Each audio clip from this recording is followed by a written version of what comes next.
Brilliant. And we all okay? Good. Fantastic. So happy, joyful, nodding faces. That's good. Brilliant. So, obviously, we've been on a journey the last couple of weeks with Romans. We're going to park that for this week, if that's okay with everybody.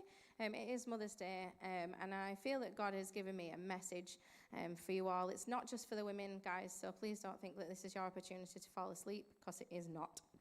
I don't know about any of you, but over time, over years, I collect things, and this is some of my tea cup collection. There's a reason I brought this. But I know a lot of other people have maybe mothers or grandmothers who have collected things that over time, and perhaps those things have got passed down to you, or maybe your grandmother passed something down, and each of these things comes with a story, and each of these things are precious. So I just wondered if anyone here has anything that they've had that's been passed down to them. This is like an interaction point, so you can shout it out at me. Okay, you said.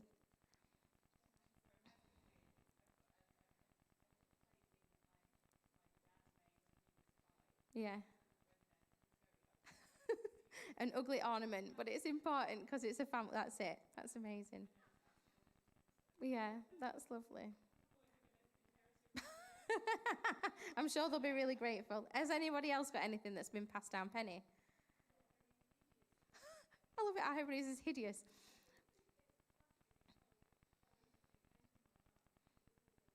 Yeah.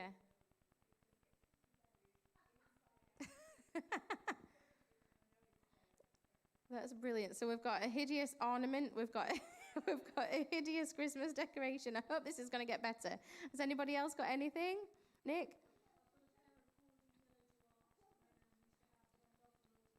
Oh, that's lovely. It's a little. When you say gaudy, is that also another word to mean not particularly nice looking? So yes, they're not. This is the thing. It's not to everyone's taste, but I love them. For you, maybe it might be a photograph. I know my mum obviously often gets the photographs out, and we look through them, and they're lovely. And some of them you have to be very careful with. Maybe it's a piece of crockery or a mirror, and maybe for some people it's a wooden spoon. I know for me, my mum has specific wooden spoons that she uses for specific things, and I imagine that they'll be coming mine or my sister's way at some point in the future. And today, this will all become clear at the end. Today, all of our ladies are going to be receiving a teaspoon, a heart-shaped teaspoon. It will all become clear. This teaspoon today is very shiny. It's very new. It looks lovely. But you're probably going to go, what am I going to do with that? There we go. But over time, things can fade. They can change. The metal becomes discoloured. Maybe the crockery gets broken. This is why this is all hidden away in a cupboard the children can't reach. They can get cracked. They can get worn. And perhaps there are things like that you have in your life, but you treasure. And in some ways, I kind of feel like they become more valuable to me, if not that I'd want them to get broken. Don't hear what I'm not saying. I'd like them to stay as they are. But, they become valuable. And although they are priceless, in some ways, they are priceless to me because they're precious, because they came from someone that I love and I treasure. And so today I want to look at this idea of having something that we treasure and having something that we hold dear. And we're going to look at two mothers in the Bible who had something or was yet to receive something that they held dear. So we're going to have a look at Moses' mother, and we're going to have a look at Hannah. So if you have your Bibles, excuse me, if you have your Bibles, there's too many things around. Please, we're going to look at Exodus 2, verses 1 to 10 to start. It's all right. It's stuck down, Tom. It's fine. It's all right. Don't worry about it. We'll get there. It's all good. So Exodus 2, verses 1 to 10. It says this. Excuse me. About this time, a man and a woman from the tribe... I'm in the right place. From the tribe of Levi got married. The woman became pregnant and gave birth to a son. She saw that he was a special baby and kept him hidden for 3 months. That must have been a very difficult thing to do. I don't know about you, keeping a baby quiet for 3 months, 3 minutes is, 3 months. But when she could no longer hide him, she got a basket made of papyrus reeds and waterproofed it with tar and pitch. She put the baby in the basket and laid it among the reeds along the bank of the river Nile. The baby's sister then stood at a distance, watching to see what would happen. Soon, Pharaoh's daughter came down to bathe in the river, and her attendants walked along the riverbank. When the princess saw the basket among the reeds, she sent her maid to get it for her. When the princess opened it, she saw the baby. The little boy was crying, and she felt sorry for him. "This must be one of the Hebrew children," she said. Then the baby's sister approached and the princess. "Should I go and find one of the Hebrew women to nurse the baby for you?" she asked. "Yes, do," the princess replied. So the girl went and called the baby's mother. "Take this baby and nurse him for me," the princess told the baby's mother. "I will pay you for your help." So the woman took her baby home and nursed him. Later, when the boy was older, his mother brought him back to Pharaoh's daughter, who adopted him as her own. The princess named him Moses, for she explained, "I lifted him out of the water."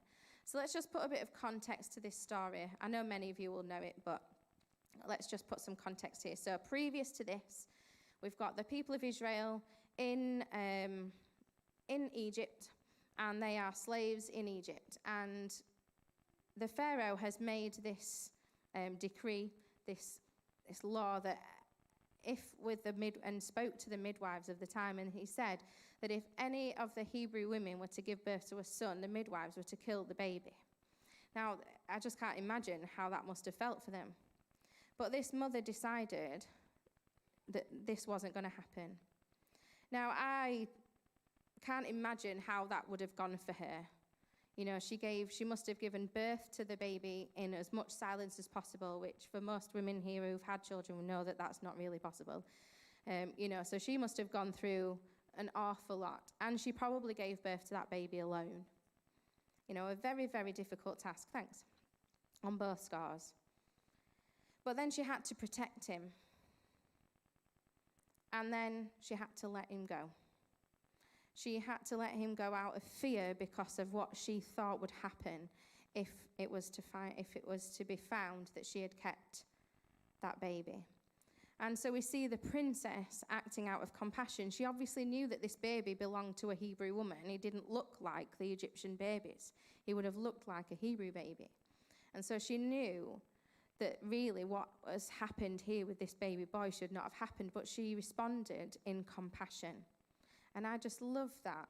She responded in compassion towards this baby, and she just said, "I'm going to keep him."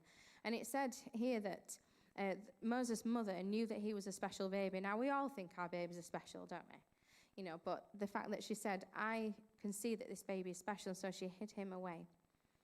So let's just think about Moses' mother as we move on to Hannah. We're going to look at Hannah, and we're going to move on to 1 Samuel chapter 1. And we're going to read verses 9 to 18. Once, after a sacrificial meal at Shiloh, Hannah got up and went to pray. Eli the priest was sitting in his customary place beside the entrance of the tabernacle. Hannah was in deep anguish, crying bitterly as she prayed to the Lord, and she made this vow. "O Lord of heaven's armies, if you look upon my sorrow and answer my prayer and give me a son, then I will give him back to you. He will be yours for his entire lifetime, and as a sign that he has been dedicated to the Lord, his hair will never be cut." As she prayed to the Lord, Eli watched her. Seeing her lips moving, but hearing no sound, he thought that she must have been drinking. "Must you come here drunk?" he demanded. "Throw away your wine." "Oh, no, sir," she replied. "I haven't been drinking wine or anything stronger, but I am very discouraged, and I was pouring out my heart to the Lord. Don't think I am a wicked woman, for I am not. I have been praying out of great anguish and sorrow." "In that case," Eli said, "go in peace. May the Lord God of Israel grant the request you have asked." "Oh, thank you, sir," she exclaimed.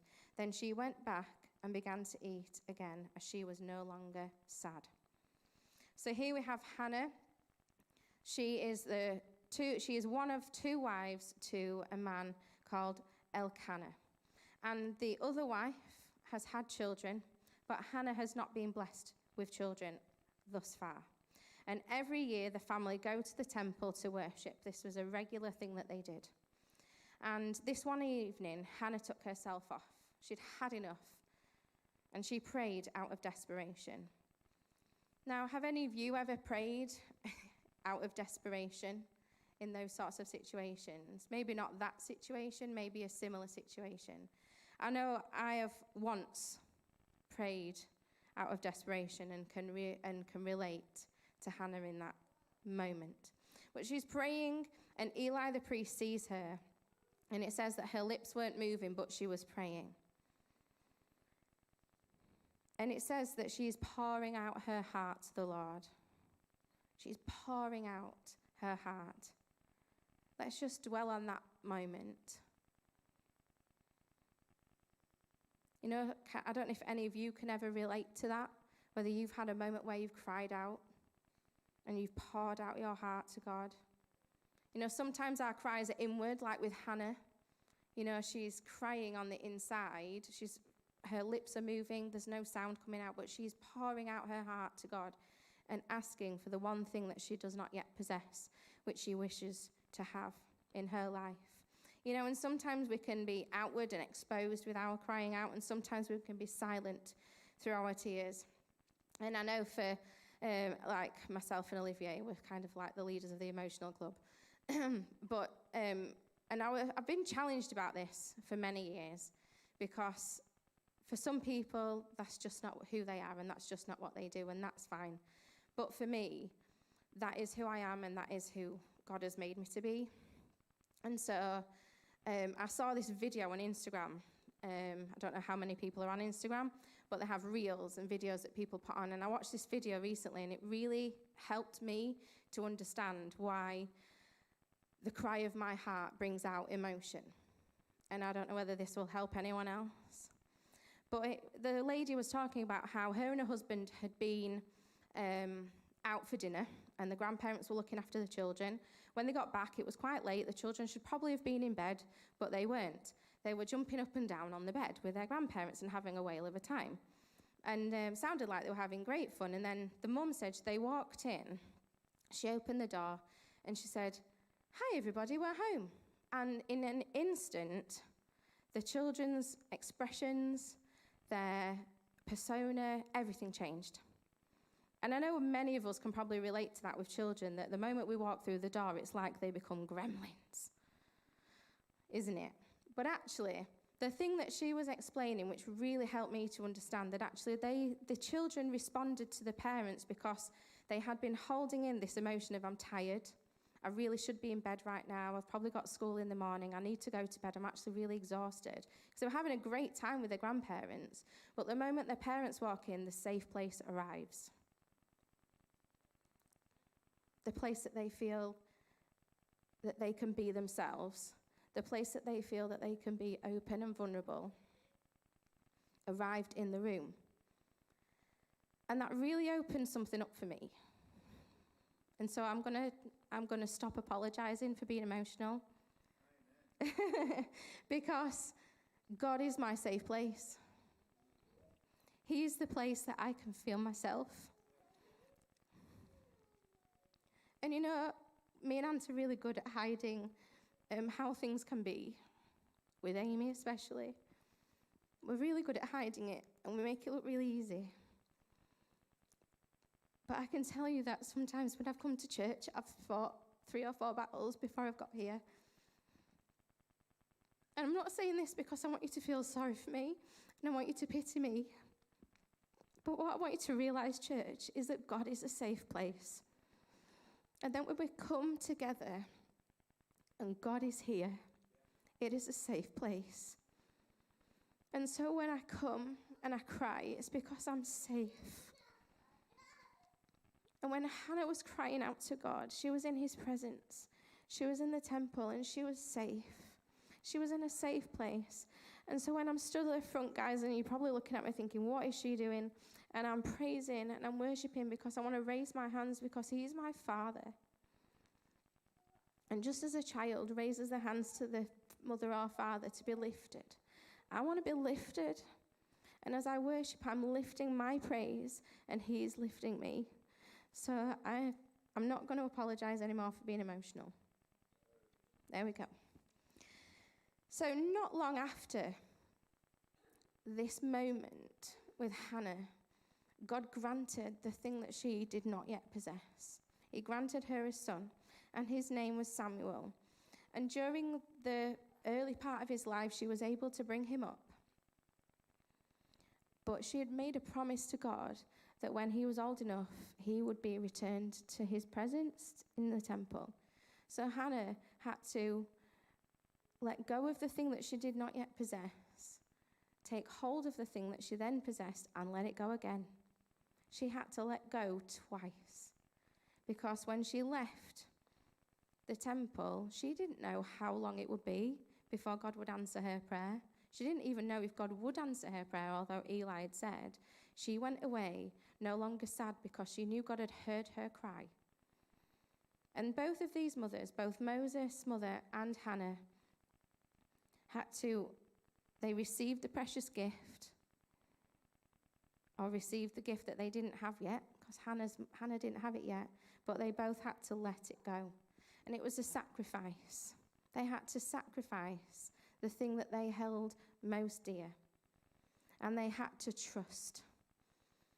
You know, me and Sarah were talking about this the other day. We're talking about trust, and we're saying how Sarah said, I think it's really easy to trust God. And I was like, I'd like to be there. I would like to be there. For me, it's not easy because I like to be in control. I like to know what's happening when, and I'm the organizer and Ant's the adventurer, you know. But it's a sacrifice to let go of the thing that we hold most dear. And we have to trust God with that. And so, is everybody awake? Is everybody with me? Yeah. Last week, Erica talked about Abraham, and God spoke to me about this in particular. And it really fits with this. God had promised Abraham descendants. And these were descendants that God had said would outnumber the stars in the sky. I mean, I don't know if you've ever tried counting the stars in the sky, but it's not easy. Excuse me. And here we see this fulfillment of God's promise, because Sarah does give birth to Isaac, their son. But there is a trial here, a test of Abraham's faith, because God asks him to do for us what would seem the most outrageous and unthinkable thing. And that was to take his son Isaac up the mountain and to sacrifice him to God. Now, I don't know about you, but I don't think I would want to give away that promise. I think I'd be holding on to it for dear life. You know, I mean, God had said to Abraham, I'm going to bless you with descendants that outnumber the stars in the sky. And then in the next moment, well, it's not in the next moment because Isaac was probably a teenager, maybe a young man. But a few years down the line, God says, hey, you know that promise that I made to you? Well, I'm going to test you on that. Can you imagine? So in Genesis 22, here we find Abraham and Isaac. And in verses 9 to 14, it says this. When they arrived at the place where God had told Abraham to go, he built an altar and arranged the wood on it. Then he tied his son Isaac and laid him on the altar on the top of the wood. Now, we're obviously being told this story in sort of a narrative form. I imagine that at some point Isaac said, Dad, what are you doing? Why are you tying me up? What's going on? I'm not really sure about this. But then it says, Abraham picked up the knife to kill his son as a sacrifice. Now we need to remember that at that moment in history, child sacrifice was not uncommon. So for us it seems outrageous, but for them it was not uncommon. And it says, at that moment the angel of the Lord called to him from heaven, Abraham, Abraham. Yes, Abraham replied, here I am. Don't lay a hand on the boy, the angel said. Do not hurt him in any way, for now I know that you truly fear God. You have not withheld from me even your son, your only son. When Abraham looked up and saw a ram caught in its horns in a thicket, So he took the ram and sacrificed it as a burnt offering in the place of his son. Abraham named the place Jehovah-Jireh, which means the Lord will provide. To this day, people still use that name as a proverb. On the mountain of the Lord, it will be provided. And so here, Abraham's tested, but he knows without fail that God is a faithful God. Do you know this morning that God is a faithful God? Good. A few ums, a few yeses. You know, some of us need reminding today that God is faithful. And last week, Erica shared this, and mate, I stuck with me all week. Our circumstances change, but God is the same.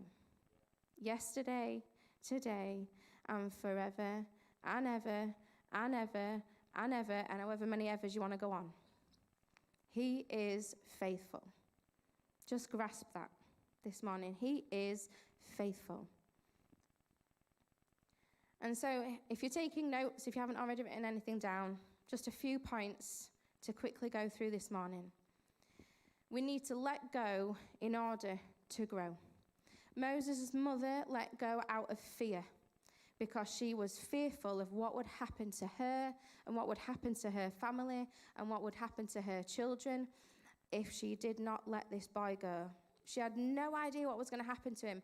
I love the scene in The Prince of Egypt where she's put Moses in the basket and we see, I mean, we don't know if this was, it's probably just, sort of animators' rights and, creative license.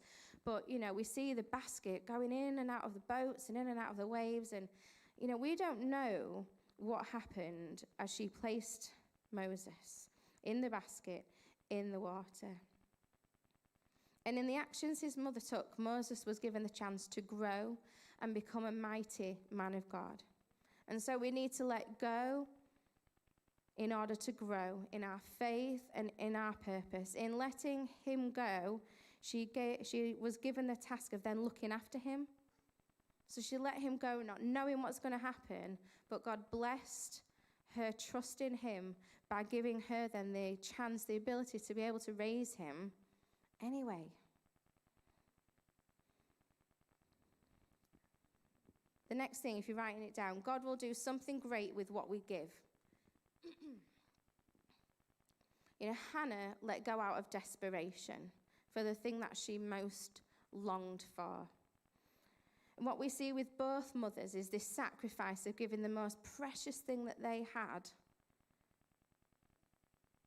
They gave their best. They gave their everything.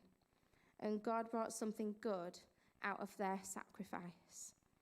And so when we give God our best, he will do something great with it. And here we see these two men growing up, and God does something significant with both of them, and their mothers played a significant role in the history of the Jewish people. Moses' mother became his nurse, watched him grow, and she enabled him to go and to be the rescuer for the Israelite people from Egypt.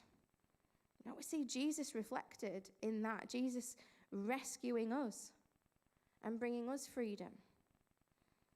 That's just what he does today. And with Samuel, Hannah's son, she gave him back to God. I can't imagine what that was like. Knowing that God had given her this precious son that she had promised to give back. But that must not have been easy. But every year she was able then to go back, and the Bible tells us that she took him a new robe every year that she'd made for him as he'd grown. She must have had to estimate that size difference because, children grow very quickly. But Samuel then had the privilege of being able to anoint King David, where we see Jesus' family line. So both of these men are key people. And if their mothers had not done what they had done, if they hadn't sacrificed, if they hadn't let go, would we have seen what we see? When we give God our dreams, he will outwork his purpose. I don't know about you, what your dreams are. But Hannah had received what she desired, and then she gave it back. And perhaps your dreams, that you have, maybe you need to give those back to God this morning and say, I know you've given me this dream. I know that you've given me this desire, and I know that you've put this on my heart, but I'm going to give it back to you. And in letting go and giving him back, his purpose will be fulfilled. You know, and as a mum myself, I know that there are times when there's nothing really left in me to give. Usually by about 3 p.m. in the afternoon, just as the school run comes. Anyone else? You know, that point. But we have to let go of our children at different points in life. You know, maybe they're having difficulties at school with friends. Maybe they've got difficult decisions to make. You know, maybe they grow up and they move out and you kind of want them to, but on the other hand, you don't really want them to. You know, in those moments, we have to give the thing that we hold most dear back to God, and we have to let go. And I'm not there yet. I know some of you are, and you've had to let go of your children, let them into adulthood, let them make stupid decisions, you know. But it's a daily thing that we have to do as parents. We have to let our children out into the world and trust God's got them. You know, maybe for you there are things that you're holding on to in your life that you need to let go of. It might not be a physical thing like a child. It might be resentment of others, of lack. And in letting go, we take hold of forgiveness. Maybe you need to let go of bitterness, of what life has thrown at you and what we feel about ourselves, maybe how we feel towards God. And we need to take up joy. Maybe you need to let go of religion, of ritual and rite and roll and rote, and realize that this is about relationship. This is about relationship with God. Because God gave us Jesus so that the ritual could be exchanged for relationship. Jesus came, he died on the cross, and he bore all our shame and sin so that the curtain that separated us from God in the temple could be torn in two and make a way for us to be close like this. We can be this close to God. And maybe there are things that you need to let go of that you haven't yet received. Like Hannah, who hadn't yet received the thing that she desired. Maybe you need to let go of a dream job, a dream house. What others think of you. What you thought you might be doing right now. You know, my story, I'm sure I've told you this before, but I never thought that I would be doing this right now. This was not what I had planned. I was going to be a teacher in early years, and that's where I was going to be, and I was going to be there forever and always. But that is not necessarily the path that God had for me. I've learned a lot in my training, and I've learned a lot in my years of working in education, and it's standing me in good stead now. But God had a different path for me. You know, and with our kids, you know, maybe for them, the life that they lead now is not necessarily the one that we dreamed up for them. But we have to let that go. If the band want to get up, please. And so Moses' mother had to leave him there in the water. And maybe that's you this morning. Maybe what you need to do is to trust God in the laying down and the leaving moment. And Hannah, she prayed so hard for the child that she cried tears. She cried tears. You know, we only talk about this one instance, but for years and years they'd been going to the temple, and for years she'd probably had that cry. You know, what causes you to cry tears over the kitchen sink? You know, as you're maybe washing the pots or filling the kettle. Isaiah 30 verse 19 says, "He will be gracious if you ask for help. He will surely respond to the sound of your cries." And so God blessed Hannah with Samuel. But not only did he bless her with Samuel, but the Bible tells us that he blessed her with more children. And so in the letting go and giving back, she was blessed beyond what she had asked for. And when we give our best of who we are and of who we have and what we have, then God will bless. And so today, all of our ladies are going to receive a spoon. And this is about a legacy. And we talked at the beginning about things that we are like heirlooms and things that we hold dear. This spoon doesn't necessarily have any monetary value, but when you use it, and I do want you to use it, but when you use it, I want you to remember that the prayers that you pray now are effective for generations to come.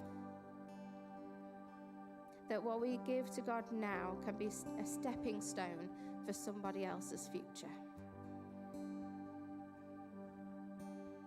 And it might not look like it did when you first stepped into that place or that job or that role.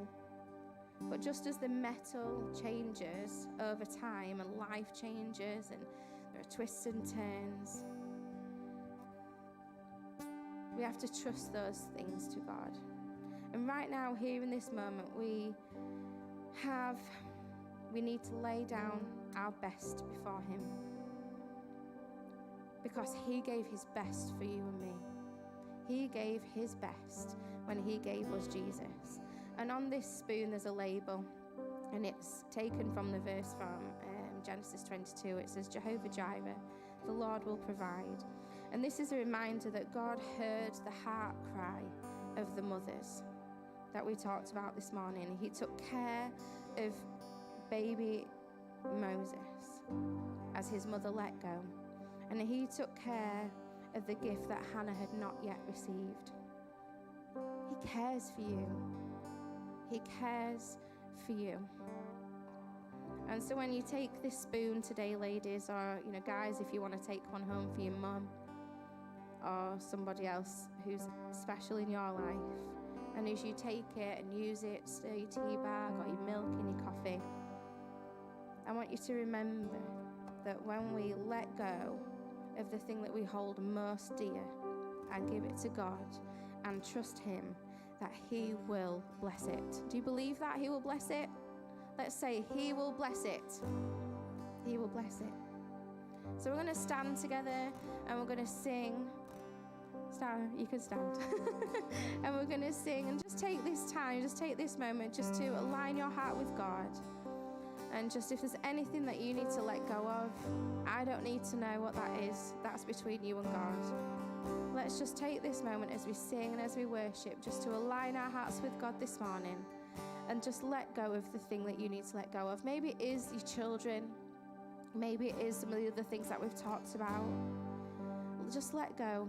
And maybe, like Hannah, it's something that you've let go of before and you need to let go again. We need to let go of things. Sometimes we take it back, don't we? Kind of come to God and we leave it at the cross, and then we walk away and we just gradually pick it back up again. Let's not do that this morning. Let's put it down and leave it at the feet of Jesus. And as we leave it at the feet of Jesus, we're going to trust Him that He's got it. He's got you in the palm of His hand.